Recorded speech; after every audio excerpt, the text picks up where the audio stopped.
Youngpreneurs Podcast, episode number 161, with your host, Victor Ahipeni. What's up, world? Another day, another podcast, and today we're going to plan to scale. I've got Ashley Cheeks on the show, and she has transitioned from her job working for a very large company, but being overworked like many of us have been, and lost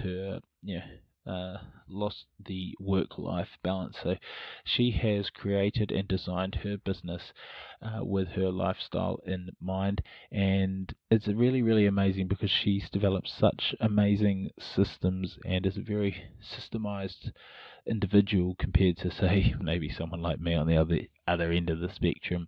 And it's really interesting to hear how she approaches a lot of her business, her work life, and how it benefits for her customers. So what she does is she is a business plan consultant, but she also helps prep entrepreneurs for pitching in the US and internationally, and helps them raise capital. So it's a really interesting episode. No matter if you're at the startup or the scaling phase of your business, a business plan is super important. You'll see the power and the vision of having a consultant help you with that, because it can help you get to where you want to faster. If you want to connect with Ashley, jump over to passiveincomeyoung.com/EP161, where you can find all our show notes as well as our previous episodes. And we've also got a 4-video series for you where you can find how to start, systemize, strategize, and scale your first online business. It fits really well if you get to the point where you can get some revenue in the door, which is the plan with the video series. Then you can go and see Ashley and you can further develop that plan. But in the meantime, guys, keep living life on your own terms. You're listening to the Youngpreneurs Podcast, the #1 resource online for under 35-year-olds, where we chat twice a week to the most inspiring entrepreneurs in the world. We have it all. If you're looking for inspiration, guidance, or actionable tips to help you transition from that job into a business, or if you're ready to take that business to a whole new level, then this is the place to be. Get ready to live life on your own terms.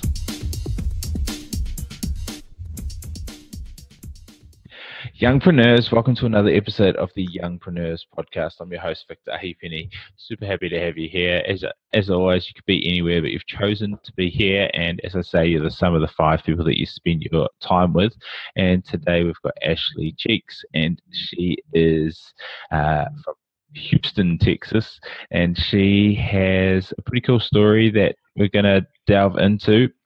And she is a business plan and a business plan consultant, which again, we're going to delve into what exactly that is. But first off, welcome to the show. Thank you very much, Victor. Glad to be here. So it's awesome to have you on. But what I'd love to know for our guests out there is, I guess, was entrepreneurship always on the cards for you? Was this something that had been, planned from day one? Were you selling door to door when you were 5 years old, or was it something you kind of stumbled upon as life progressed? It was definitely something I stumbled upon. I actually did try door-to-door selling as a teenager, and I realized I was terrible at door-to-door selling.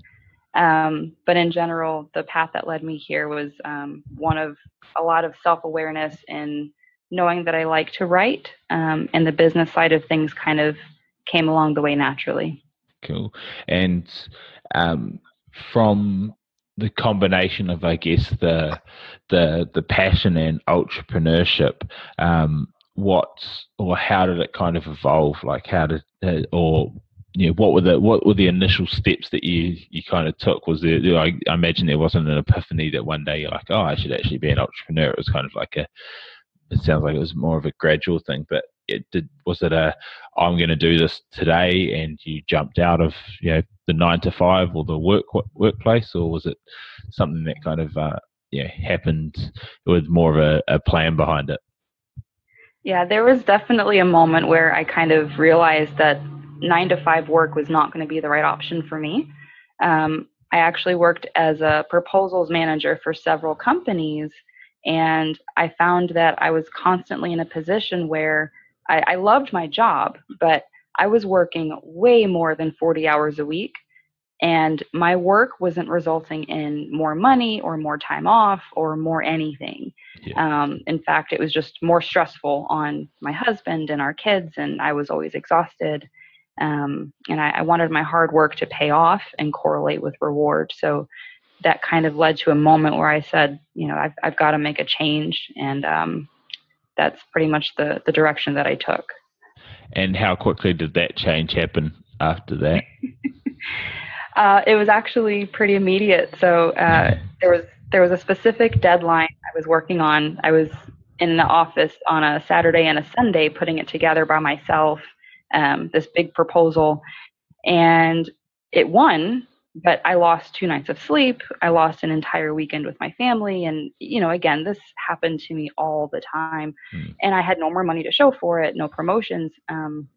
So I basically decided that as a strategic planner mentally, I needed to go make my own business plan. And I had been doing business plans as a freelancer for a while, so I knew what to do.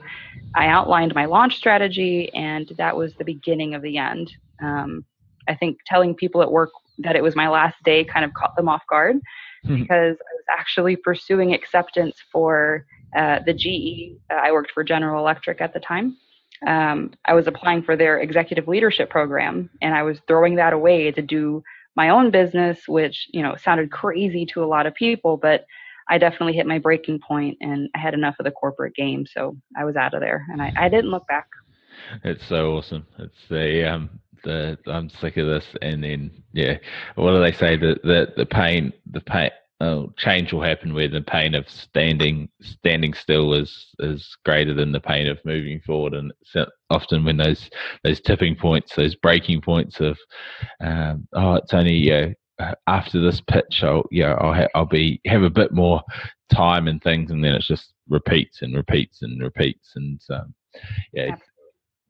So what did your business plan look like? I guess, like, what were your, you don't necessarily have to go in depth, but what was your goals with it? Did you plan kind of user acquisition and the marketing side of things, and what you wanted the business to look like over a period of time? Like, what were some of your key benchmarks that you looked at when you were planning it? Yeah, it was really detailed, and I actually had due dates for myself and such. One of the biggest things that I knew that I needed was a marketing strategy, so I could reach more customers. So as a consultant, finding the right people who need my help is the only way that I can have a business. And at that point, the word of mouth referrals, it just wasn't getting me the volume that I needed to actually jump ship. So I did take some marketing courses, and I tried to learn from some free seminars and some webinars, and even today I'm constantly working on it. But getting the marketing down and an acquisition strategy, understanding what my financial goals were so that I could survive, because I was half of the household income, so I couldn't just make that disappear. And I outlined how many customers, how I was going to get them. I had strategy for talking with bankers, business bankers, to get them to give me leads. It was a lot of specifics in my business plan that actually led to me, crossing all the T's and dotting the I's, checking the boxes to make sure I covered my bases. And I'm so glad that I did, because it definitely paid off. And what did the plan look like to the real world? Like, as in, once looking back, was it fairly close, or? Yeah, it was spot on. It was I think there was some tweaks around the how I was executing things, but the deadlines I was hitting for the ultimate goals were definitely the right course of action. And I think anybody on the outside looking at it would probably run away screaming. It was so detailed, but that's something that's just the way that I work. I'm detailed by nature, but that clarity and setting myself deadlines and holding myself accountable was definitely what it took to make it happen. So. And did you find obviously the focus when you first jump out of a job is pretty easy when you're like, I've got to replace my income. It's for most, it's usually like, oh my God, I got panic stations. I can get going. But how much easier? So you're obviously doing some freelancing beforehand. How much how much more valuable was the 60 hours extra a week that you weren't spending at work, spending it on your business? Was that, was it a relief, or was it like, oh my God, I still don't have enough hours in the day? Yeah, there definitely are never enough hours in the day. The 2 weeks before I quit, I actually had an influx of customers because of all of the due diligence that I spent the previous months on my business plan. So right before I quit, I had about 4 clients I was juggling, and it was still a full-time job with my employer, and I was trying not to drop all of the balls at once. But it was definitely hectic. As soon as I quit my job, I still had a full-time job and a half figuring out this whole side business thing that was now my primary business. And even to this day, I'm optimizing and I'm trying to get better and faster, and more strategic about how I do my work so that I can have more time. Yep. And is that the goal at the moment, is just to build you up so that you've got a sustainable income with more freedom around how you spend your time, or is there an aim to build out the business further? There's actually an immediate goal to keep it as lean as possible. So I do have 2 little ones, and my goal is to spend as much time with them as possible. But I also don't want to introduce the complexity of having employees at this point, which is what it would take to grow the business further. So I'm trying to see how far I can go, Yep. investing what I need to stay maximum in income without maximizing my time away from my family. So it is a delicate balance. I'm getting better every day. I've actually cut most of my business activity time in half since I started, which is great, and there's room for even more improvement. So it's definitely a learning process as I go along. And yeah, I mean, that's the cool thing when you've got obviously these, and I think it's a really valuable point for a lot of people, that you can tell that your analytics side has really paid off, and you see it time and time again. And I mean, you'd obviously see it in the spaces that you've worked in, but businesses that jump in with, I mean, not even having a plan, and the obviously resultant forces behind that. They don't have these targets. They don't know what their user acquisition is going to be. And I mean, you even see it probably more so in the brick and mortar world. These people sign 5 or 7 year leases, and they haven't done their market research. They don't know what their costs are. They don't know what their all these other things are, and it's really hard to have a clear vision, like saying, I don't want to expand at this stage.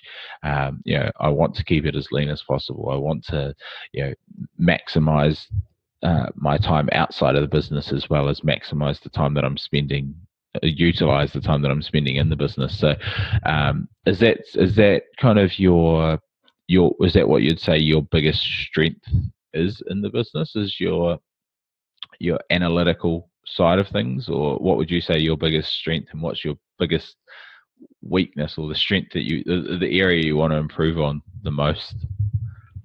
I definitely want to improve on not micromanaging myself. So one of the strengths I do have is analytical, but that can be a problem too, because if you're obsessing over things that you're trying to bring to a point of perfection, you may never move forward. And it's an area that I see a lot of really smart, bright-ideaed entrepreneurs have a problem with this, because they have this thought and they want it to be perfect before they move forward on it. Well, sometimes you just don't reach perfection until you start moving on it, and you have to go forward. So moving away from analytics and moving into project management phase, which is another strength of mine, as long as you can move that forward, it's going to result in something that's beneficial and that starts to resemble the idea that you have. So I definitely need to get better at not being so analytical and focusing more on project management and just getting it done, which is something that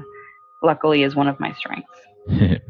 And what is it that you bring to the party? Like, why and what do clients come to you for, and how do you kind of try and separate yourself from the crowd?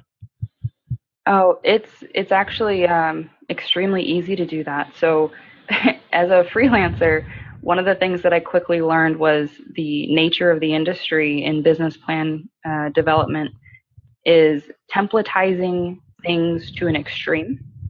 So, in the name of making fast turnaround times or putting in as little effort as possible, a lot of businesses create templates where I don't know if you are familiar with Word to this degree, but if you put in a form, you can kind of do a replace all, and instead of McDonald's all over it, you have Burger King, and now that one little change makes it a Burger King business plan.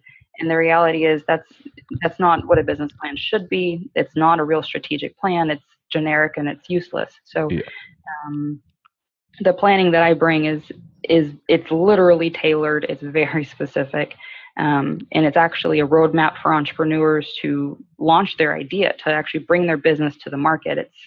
It's not cookie cutter in the least.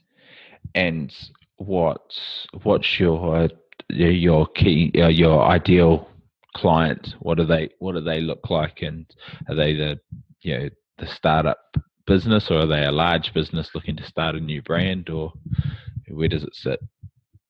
I've worked for both. I really prefer smaller businesses, and I extremely prefer people with an idea. So somebody with a thought for the next big thing or the next disruptor, and they don't know what to do next, or maybe they're battling with 100 different ideas and directions they could take it, and they just need to help streamline it, vet it, and clarify it so that they can bring it out forward. Now, typically, those people need funding, and oftentimes the business plan is only a necessity when they go get a bank loan or an investor, which is fine. But you definitely need to have a solid business plan if that's what you're using it for, because nobody's going to invest in your idea unless you can put it on paper in a way that makes sense. So do you help people in that phase as well, in the going to VCs and going to banks, or do they tend to find you after the fact? No, typically they don't have anybody to pitch to, and part of my service offering does include kind of a weeding out of options. Yeah. So local pitching events by their zip code, online sites that have investor hubs that they can consider, and of course sometimes the bank is the best option, and understanding which banks have the best lending practices for their specific business idea is something I help educate them on. And so on the pitch side of things, what do you say when a client's pitching to potential investors? What do you find the must-haves in a pitch, or that you see get more pitches over the line? What are some of the key attributes or the things that you see time and time again? It's funny. So there's a few that come to mind immediately.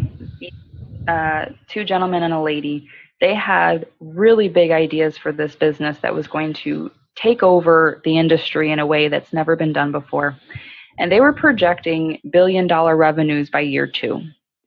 The problem with that, it's not that it wasn't feasible, but when you come to an investor's table that way with a number like that, you'd better have all of your ducks in a row. Otherwise, you might want to scale that back a little bit. So being conservative with estimates and understanding that your audience is hearing this for the first time, your investors are hearing from you for the first time ever, and they don't know if you're crazy. They don't know if you have any kind of merit to your thought process. So you have to prove yourself as being credible, reasonable, and conservative. And if after all of that, they see that there's upside to what you're saying, then they have more appetite to hear the bigger numbers. But you have to prove kind of a baseline that's easier to accept before you jump into that. And it's an interesting thing. Like, obviously a lot of us have watched Shark Tank, and you see these people, and they're like, yeah, we want $2.4 million for 0.5% of our company, and straight away you get this, like, not a glazed over look, but more of a look of surprise, like whatever comes out of your mouth in the next 30 seconds better be freaking amazing Yeah, because yeah. you better have some awesome things to back it up. Whereas the person who comes and goes, I want $250,000 for 20% of my business. People are like, yeah, okay. Hmm. The expectations change. It's like, all right, you're potentially starting up, or you've done a seed round and you're looking for some more, and you might not have the sales or the runs on the board at this stage. But yeah, there's a huge difference in that.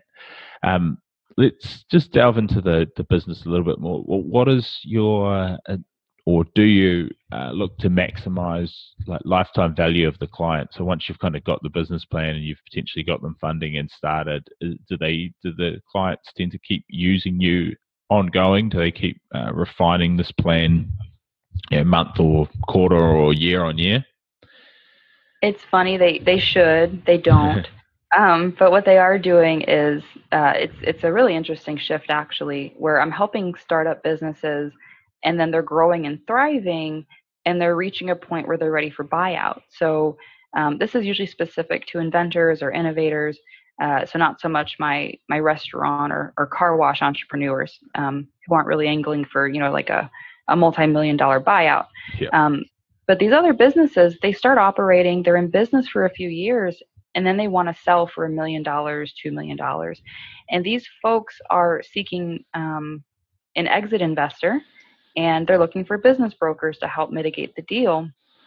And so one of the things I'm exploring is expanding into business brokerage service, because they come back to me and they say, hey, we're talking to an investor. They're asking, there's more business plan documents to actually prepare at that point in preparation for buyout. So if I move into that space, it would allow me to connect people who have businesses and they have ideas and they want to have investors take it to the next level through a buyout. So that's kind of an exciting chapter I'm exploring. That is cool. It's you kind of almost get to go full circle over time with Yeah.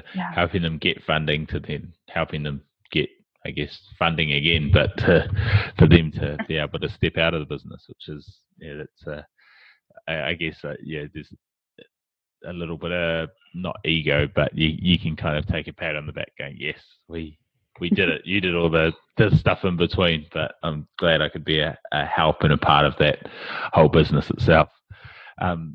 What does I mean? It sounds like you've tried to create lifestyle by design with this business as much as possible. What does a normal day look like for you at the moment? Oh, right now it starts with like 15 Google alerts to my phone sometime around 6 o'clock in the morning. It feeds me all of my news and tells me what the lending trends are looking like and who's getting funded and bank practices. Just kind of a quick way to see what's changed overnight, because something always does.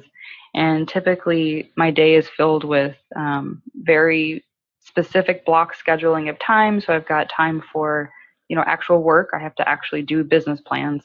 But then there's a lot of time spent on marketing, taking client consults, taking kickoff meetings with clients, and in general, it is a juggling act, but I'm getting much better at it. And when I'm not doing all of that back to back, it's trying to manage the household and such. So it's definitely a delicate balance. And what is your marketing, is your user acquisition, like you're saying, it was talking to lenders and seeing if you can get referrals and things like that? Do you do much paid marketing in your thing, or is a lot of sweat equity and relationship building for your referral base? It used to be a lot more sweat equity. The reason why I veered towards paid marketing was because I could flip a switch and turn it off. And I know that sounds funny, but when you're on vacation for 2 weeks in Christmas time, you don't want clients blowing up your phone.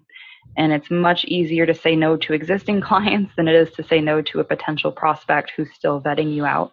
So to just toggle that off and say, okay, I don't want any new leads this week, I'm taking off some time. It actually is more of a control thing. But technically, if I were to shut it off altogether, it would still be fine. It's just I like the idea of having more pipeline than necessary, kind of just in case. Yeah, And what's your key areas that you target? Is it Facebook? Is it Google? Is it other from the paid marketing side of things? Yeah, I actually rely pretty heavily on Google AdWords. Yeah. So I want to move more into Facebook only because demographically speaking, you can't miss too badly there. But the reason I'm hesitant in jumping into it is the time it'll take to design some new ads. I want to go a few rounds of it first myself and make sure I've got something optimized. At which point I can hand it off to a third party to take care of it for me. But that'll probably be my next step in the next month, is to actually move into Facebook some more.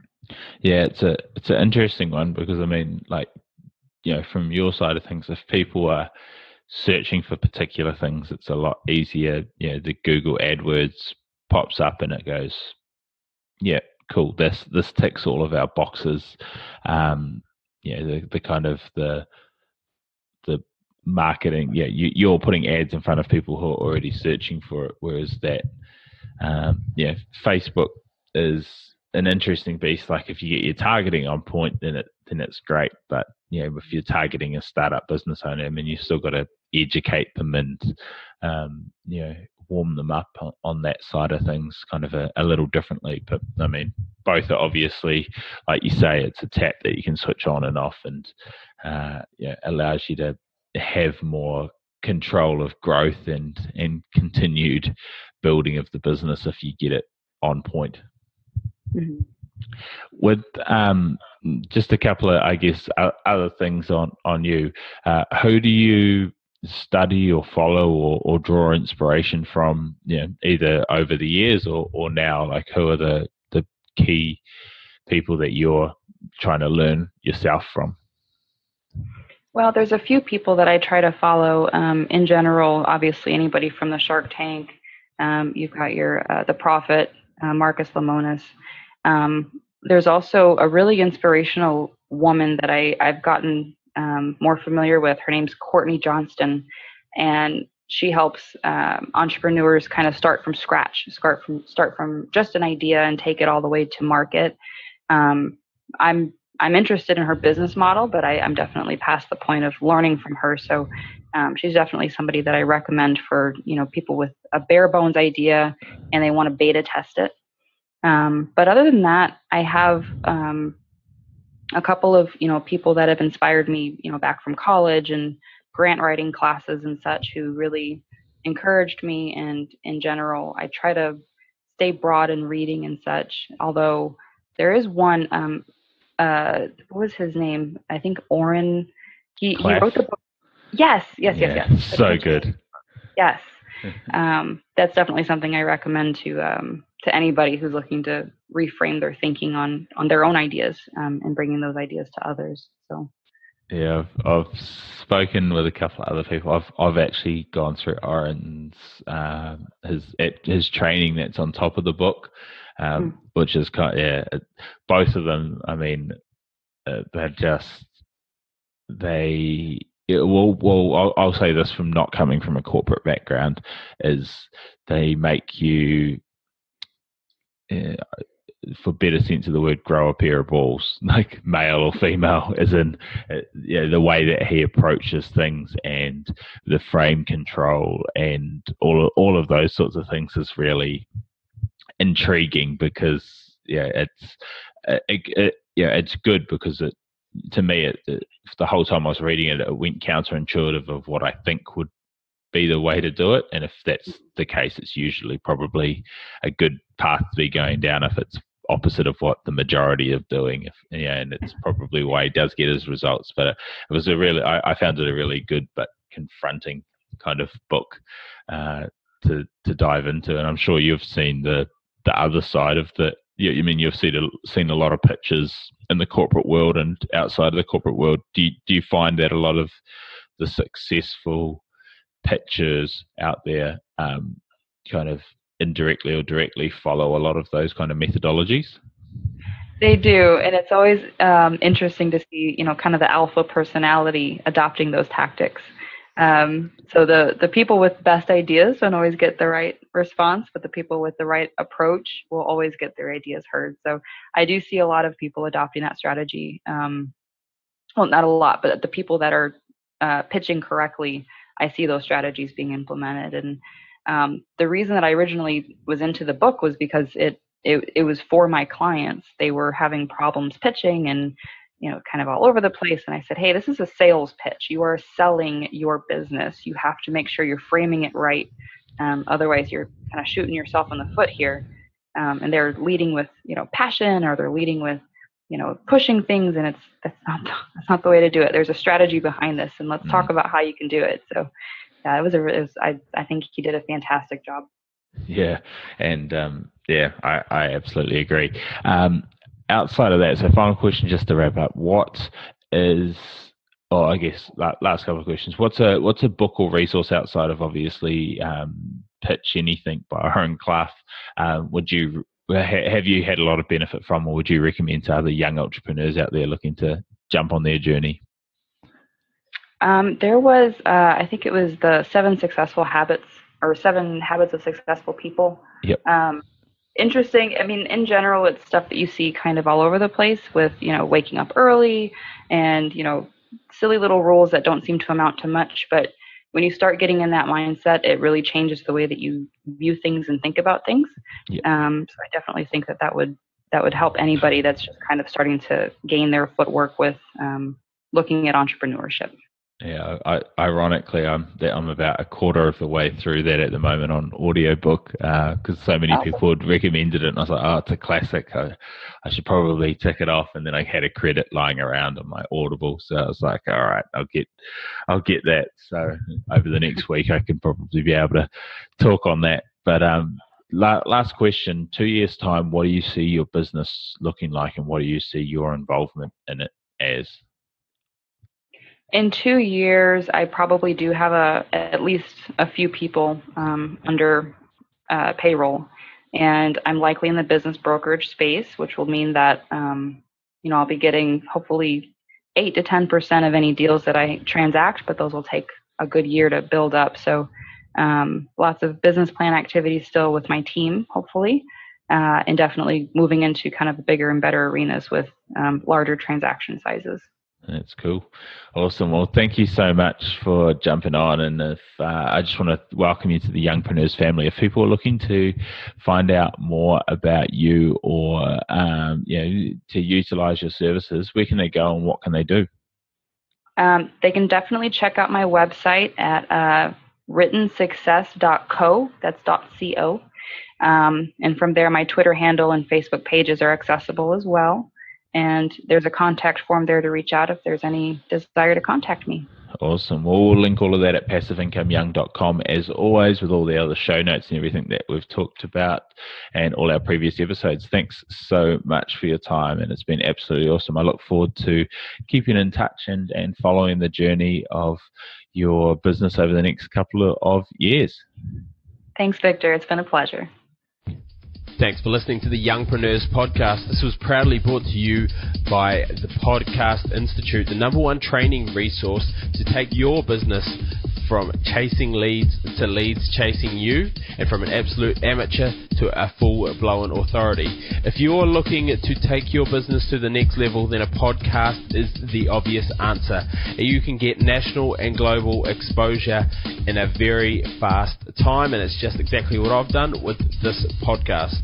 So if you want to find out more, get a checklist on how you can get started for under $60, and to find out more through a small training video that I've prepared for you all, then please check out passiveincomeyoung.com/podcast training.